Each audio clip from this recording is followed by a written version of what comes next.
Florida. It's just incredible what's happening. Please sit down, please. And I'm honored to be in North Carolina in the presence of true American heroes as we commemorate the 75th anniversary of the American victory in World War II, and a victory it was. On September 2nd, 1945, the great General Douglas MacArthur accepted Japan's unconditional surrender aboard the USS Missouri in Tokyo Bay. VJ Day marked the end of the deadliest conflict in human history and the ultimate triumph of American freedom. It was a big day. It was a great triumph, a great country, and our country is greater than ever before. That's what's happening, and that's what it is. Greater military, with a greater military than we've ever had before. We're deeply moved to be joined this afternoon by World War II veterans, all of whom I've met, all of whom are tough. I don't want to mess around with any of them, I'll tell you right now. Whose blood, sweat, grit, courage, and unfailing devotion made that epic victory possible. These brave Americans raced into the fires of hell to vanquish tyranny, dethrone fascism, and defend the American way of life. You've earned the eternal and undying gratitude of all Americans, and that's why I'm here today. I wanted to be with you. You know what I'm talking about, don't you? We had a good time a little while ago, right? Over at the Oval Office, Congressional Medal of Honor. We're privileged to be joined as well by veterans from every generation, including a number of wounded warriors. We stand in awe of your service. I can say that. So respected, so loved, we are in awe. Joining us for this commemoration, our Secretary David Bernhardt. Secretary, where's David? Thank you, David, very much for being here. A great senator, a real friend of mine, a tremendous senator, actually, and he works very, very hard, and he loves the people of North Carolina. Senator Tom Tillis. Tom, thank you very much. And some warriors, they're in Congress, and they're tough and they're smart. Representatives David Rouser, Ted Budd, and Dan Bishop. Thank you, fellas. They are tough. But you're not as tough as these guys, I'll tell you right now, right? You're not as tough as them. There's no better place to mark this profound World War II anniversary than right here in Wilmington, North Carolina. The people of this city and this state, and its incredible state, and I want to thank you for being so nice to me. You've been very nice, very, very nice. Every time we've asked for something, but I've been nice to you also, I have to say that. But you made the extraordinary contributions to the war effort. That's North Carolina made this extraordinary contribution, and so many. Nearly 2 million American servicemen trained for combat in North Carolina, more than any other state. Wow, that's pretty good, isn't it, huh? Who would know that? 2 million trained, more than any state. Over 360,000 service members from your state fought in the Second World War. They battled on the cliffs of Normandy, over the skies of Africa, and in the deep waters of the Pacific. Over 11,000 North Carolina patriots fought the enemy until their very last breath. You know what that means, right? Think of that, 11,000 died in the war. We want to thank you, boy. And we have family members here, by the way. That's them saying hello. In Wilmington, more than 20,000 workers of the North Carolina Shipbuilding Company poured out every ounce of their strength to build an astonishing 243 ships for the U.S. Navy. And it was the citizens of Wilmington who came together to save a priceless artifact of American history, the glorious battleship behind me, the USS North Carolina. And that is some powerful and beautiful ship. Coming in, we got plenty of televisions on Air Force One, and they showed it in prime time in the 40s. And they showed that ship, and I'll tell you, they don't make, I shouldn't say this, they don't make them that way anymore. They really don't. What a beautiful ship. During World War II, this magnificent ship participated in many major naval offenses, and in the Pacific theater itself, including the Marshall Islands. Iwo Jima, and Okinawa, earning more battle stars than any other battleship. We're learning a lot today, right? That's pretty good. Why are you clapping? You come from West Virginia, huh? He loves West Virginia, so do I, right? But we're clapping anyway, right? You better believe it. Thank you. After the war, the people of Wilmington organized a massive campaign to save this beautiful ship from the scrapyard. They preserved it as a memorial to the gallant deeds of American sailors, a monument to the American workers that built it, and an enduring symbol of American greatness. Now more than 200,000 people visit the site each year to learn the history and the heroism that defines our nation. This afternoon, my administration is formally recognizing the city's exceptional contributions to victory in the Second World War. It is my tremendous honor to officially designate Wilmington, North Carolina, as our nation's very first World War II heritage city. That's a big deal. Our nation's very first Wilmington. Congratulations to you all.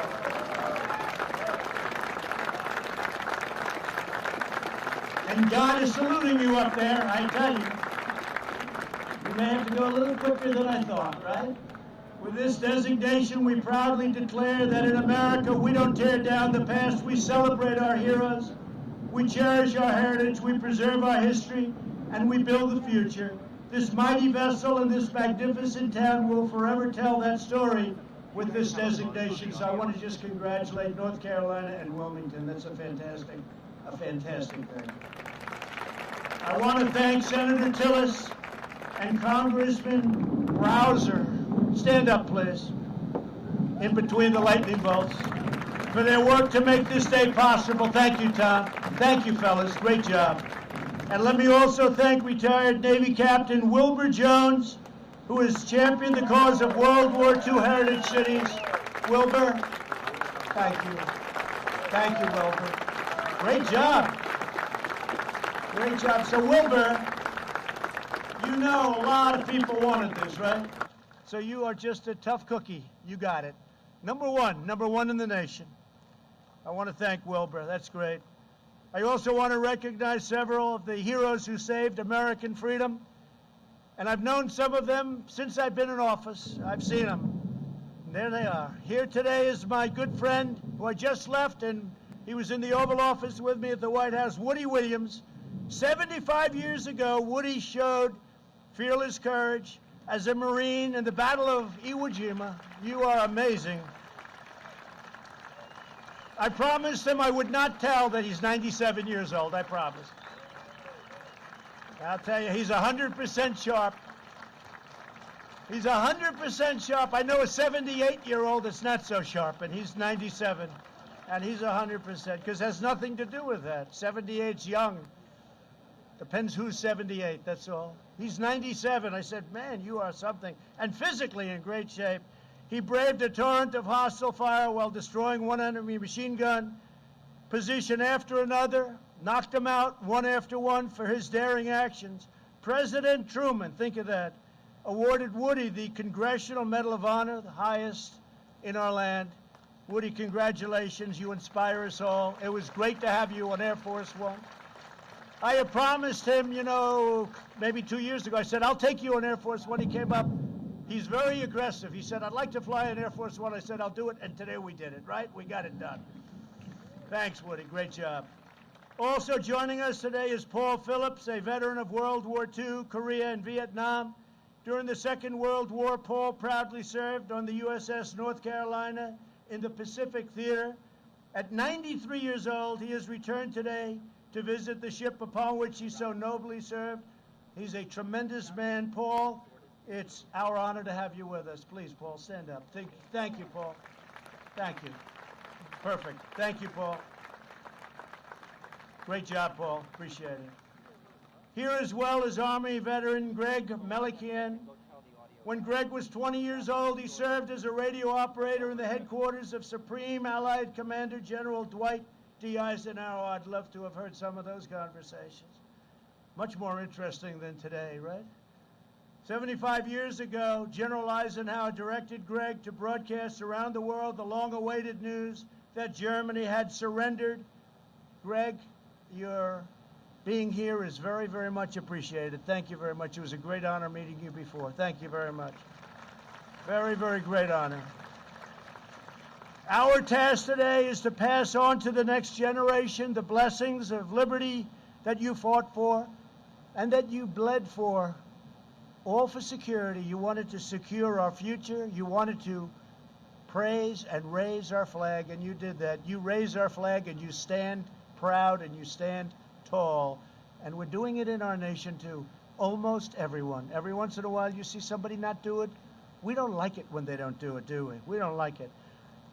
So I want to just thank you. Fantastic job. American warriors did not defeat fascism and oppression overseas only to watch our freedoms be trampled by violent mobs here at home.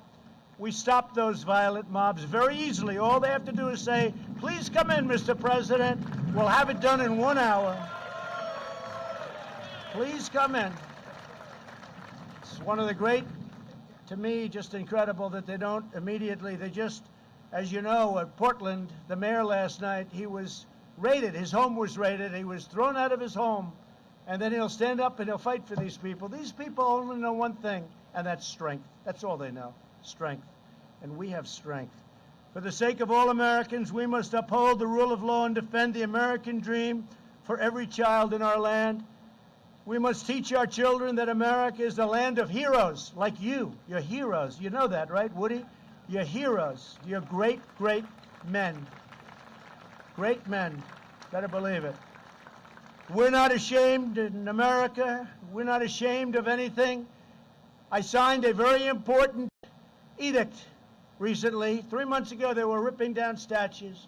I said, you can rip them down, but you're going to serve 10 years in jail if you do. And as soon as I did that, incredibly, you haven't heard about statues coming down, have you? Statues are monuments. But we're not ashamed of our country. We're proud of our country, prouder than we are of anything else. Our country is great, and we're going to keep it that way. We're going to keep our country great. Together, we will remember America's towering victories. We will recognize America's outstanding virtues, and we will pay tribute to the heroes who keep us safe, strong, proud, and free. And I also, in addition to our wonderful, brilliant military, I want to thank law enforcement, because the law enforcement, without them, we're not here today very well. They've done an incredible job. Really an incredible job.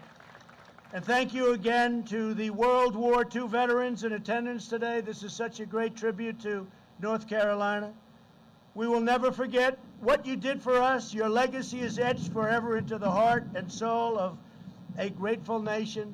And this spot is right now one of the most important military spots anywhere in the world.